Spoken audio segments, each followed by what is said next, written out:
ಕರ್ತನ ಪರಿಶುದ್ಧ ನಾಮಕ್ಕಾಗಿ ಸ್ತೋತ್ರ ಉಂಟಾಗಲಿ. ದೇವರು ಇನ್ನೊಂದು ಸಮಯವನ್ನು ಕೊಟ್ಟಿದ್ದ ದೇವರಿಗಾಗಿ ನಾನು ಸ್ತುತಿಸುವಂತನಾಗಿದ್ದೇನೆ. ಇವತ್ತಿನ ಸಂದೇಶ ಎಲ್ಲ ಮಾತುಗಳಿಗೂ ಲೆಕ್ಕ ಒಪ್ಪಿಸಬೇಕು. Hallelujah. For every word we should give on account. Okay, ಇವತ್ತು ಧ್ಯಾನಕ್ಕಾಗಿ ತೆಗೆಯಲ್ಪಡುವ ವೇದವಾಕ್ಯ ಮತ್ತೇಯು ಬರೆದ ಪುಸ್ತಕ 12ನೇ ಅಧ್ಯಾಯ 36ನೇ ವಾಕ್ಯವನ್ನು ಓದೋಣ. ಇದಲ್ಲದೆ ನಾನು ನಿಮಗೆ ಹೇಳುವುದೇನೆಂದರೆ, ಮನುಷ್ಯರು ಸುಮ್ಮನೆ ಆಡುವ ಪ್ರತಿಯೊಂದು ಮಾತಿನ ವಿಷಯವಾಗಿ ನ್ಯಾಯ ವಿಚಾರಣೆಯ ದಿನದಲ್ಲಿ ಉತ್ತರ ಕೊಡಬೇಕು. ಹಲ್ಲೆಲೂಯಾ. ವಾಕ್ಯವನ್ನು ಚೆನ್ನಾಗಿ ಗಮನಿಸಿ. ವೇದವಾಕ್ಯ ನಮಗೆ ಏನಂತ ಹೇಳಲ್ಪಟ್ಟಿದೆ ಅಂದರೆ, ಪ್ರತಿ ಒಂದು ಮಾತು ನಾವು ಮಾತಾಡ್ತೀವಲ್ಲ, ಫ್ರೆಂಡ್ಸ್ಗಳ ಹತ್ರ, ಆಫೀಸಲ್ಲಿ, ಕಾಲೇಜುಗಳಲ್ಲಿ, ಸ್ಕೂಲ್ಗಳಲ್ಲಿ, ಮನೆಯಲ್ಲಿ, ಕುಟುಂಬ ಸಮೇತ ಕೂತ್ಕೊಂಡು ನಾವು ಮಾತಾಡ್ತೀವಲ್ಲ, ದೇವರು ಆ ಮಾತನ್ನ ಏನು ಮಾಡ್ತಾರೆ? ಕೇಳುತ್ತಾರೆ. ಚೆನ್ನಾಗಿ ಗಮನಿಸಿ ನನ್ನ ಪ್ರೀತಿಯ ಸಹೋದರನೇ ಸಹೋದರಿಯೇ, ಈ ವೇಳೆಯಲ್ಲಿ ಕೂಡ ನೋಡುವಾಗ ನೀವುಗಳು ಏನು ಮಾಡ್ತೀರಾ ಅಂದರೆ, ಈ ವಿಡಿಯೋ ಬಂದು ಜಸ್ಟ್ 10 ಮಿನಿಟ್ಸ್ ಮಾತ್ರನೇ.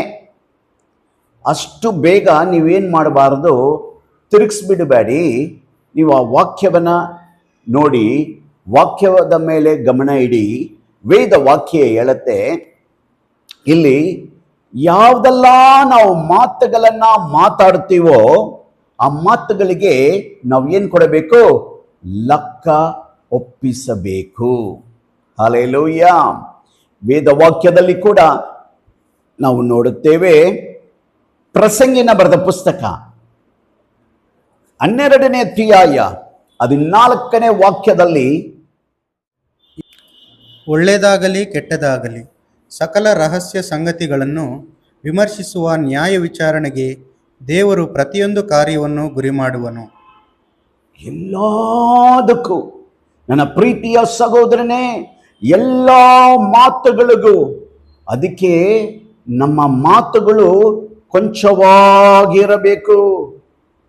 ಬಾಯಿ ತೆಗೆಯಬಾರದು, ಬೇಡ್ದಿರೋ ಮಾತುಗಳನ್ನು ಮಾತಾಡಬಾರದು, ಕಮೆಂಟ್ ಮಾಡಬಾರದು, ಇನ್ನೊಬ್ಬರ ಮೇಲೆ ಚಾಡಿಗಳನ್ನು ಹೇಳಬಾರದು, ಅವನಿಗೆ ಕೆಟ್ಟದನ್ನ ಬಯಸಬಾರದು. ನೋಡಿ, ಎಷ್ಟು ಕಾರ್ಯಗಳು ಅಡಗಿರೋದನ್ನ ನಾವು ನೋಡುತ್ತೇವೆ. ಇಲ್ಲಿ ನೋಡುವಾಗ್ಲೂ ಕೂಡ ನಮ್ಮ ಮಾತುಗಳು ಕೊಂಚವಾಗಿರಬೇಕು. ನಾವು ಯಾವಾಗ ಬಾಯನ್ನ ತೆಗೆಯುವಾಗ ದೇವರು ಅದನ್ನು ಗಮನಿಸುತ್ತಾರೆ. ಆದ ಕಾರಣದಿಂದನೇ ನಾವು ಏನು ಮಾಡಬೇಕು? ಮಾತುಗಳು ಸ್ವಲ್ಪವಾಗಿ, ನಾವು ಏನು ಮಾತಾಡ್ತೀವಿ ಅಂತ ಹೇಳಿ ನಾವು ಯೋಚನೆ ಮಾಡಿ ಮಾತಾಡಬೇಕು. ಅದೇ ವೇದವಾಕ್ಯ ಪ್ರಸಂಗಿ ಬರೆದ ಪುಸ್ತಕ 12ನೇ ಅಧ್ಯಾಯ 14ನೇ ವಾಕ್ಯದಲ್ಲಿ ವಾಕ್ಯ ಹೇಳಲ್ಪಟ್ಟಿದೆ. ದೇವರು ಇಲ್ಲಿ ಏನು ಹೇಳುತ್ತಾರೆ? ಇಲ್ಲಿ ಎಲ್ಲ ಕ್ರಿಯೆಗಳಿಗೂ, ಎಲ್ಲ ಮಾತುಗಳಿಗೂ ಲೆಕ್ಕ ಒಪ್ಪಿಸಬೇಕು. ರೆಡಿನಾ? ನೀವು ರೆಡಿಯಾಗಿದ್ದೀರಾ? ದೇವರ ಹತ್ರ ಲೆಕ್ಕ ಒಪ್ಪಿಸಬೇಕು. 2 ಗ್ರಂಥಗಳು ಪರಲೋಕದಲ್ಲಿ ಇದೆ ನೋಡಿ. ಒಂದು ನ್ಯಾಯ ಪುಸ್ತಕ. ನೀವೇನೆಲ್ಲ ಕ್ರಿಯೆಗಳಲ್ಲಿ, ನಮ್ಮ ಮಾಂಸದಲ್ಲಿ ಏನೆಲ್ಲ ನಾವು ಮಾಡ್ತೀವೋ, ಏನೆಲ್ಲ ನಾವು ಮಾತಾಡ್ತೀವೋ, ಅದಕ್ಕೆ ಅಂತ ಒಂದು ಗ್ರಂಥ ಇದೆ. ಯಾವುದು? ನ್ಯಾಯ ತೀರ್ಪಿನ ಗ್ರಂಥ. ಇನ್ನೊಂದು ಭಾಗದಲ್ಲಿ ನೋಡುವಾಗ ಜೀವ ಪುಸ್ತಕಗಳು ಇದೆ.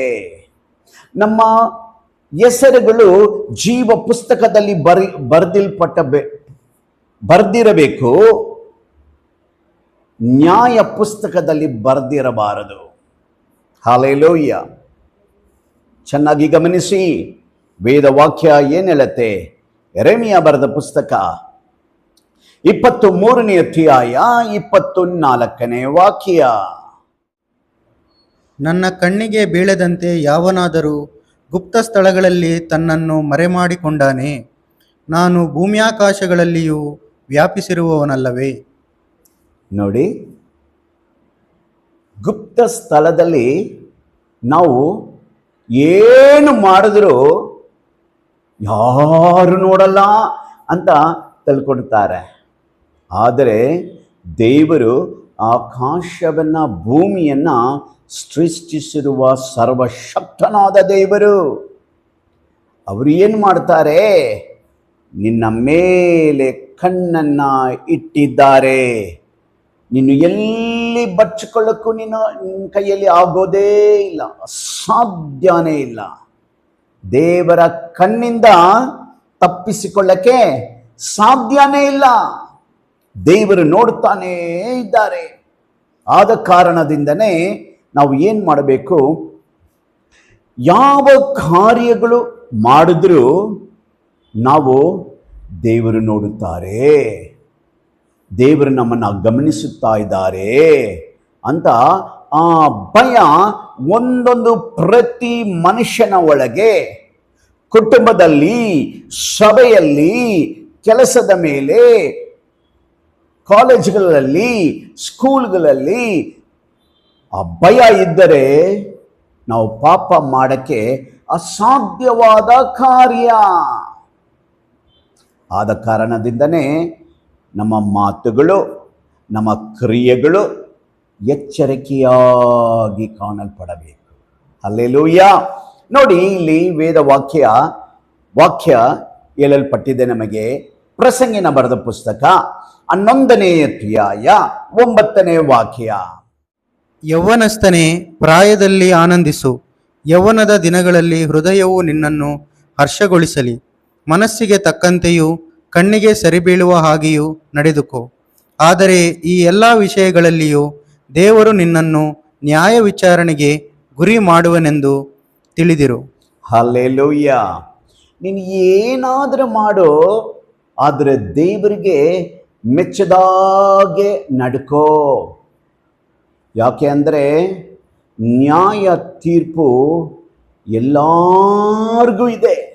ಆದ ಕಾರಣದಿಂದನೇ ಯೌವನ ಕಾಲದಲ್ಲಿ ನೀವೇನು ಮಾಡಬೇಕು?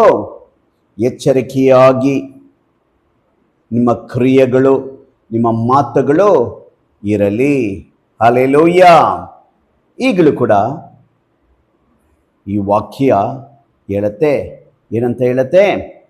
ಏನಂತ ನಮಗೆ ಕಳಿಸಿಕೊಡುತ್ತೋ, ನಾವು ಯಾವುದೆಲ್ಲ ಮಾತುಗಳು ನಾವು ಮಾತಾಡ್ತೀವೋ ಆ ಮಾತುಗಳಿಗೆ ನಾವು ಲೆಕ್ಕ ಕೊಡಬೇಕಾಗಿರುತ್ತೆ.